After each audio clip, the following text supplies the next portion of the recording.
Praise the Lord. Praise the Lord. Hallelujah. Hallelujah. Second letter of St. Paul to Corinthians, chapter 4, verse 10. We always carry about in our bodies the death of Jesus, so that the life of Jesus may also be manifested in our bodies. We are the reflection of St. John Eudes.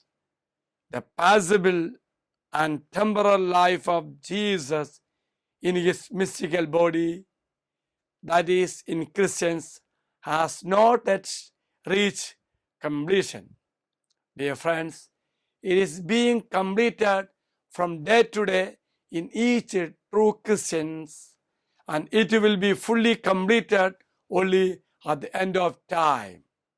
Believers like Paul face hardship and suffering for Christ, mirroring his death, but ultimately through this, the power of life of Jesus is revealed in their life.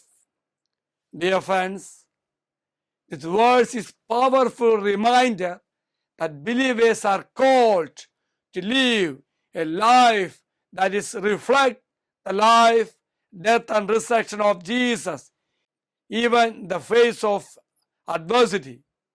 It is a call to endure hardship for the sake of the gospel, knowing that in doing so, the power of Christ will be made manifest in their life.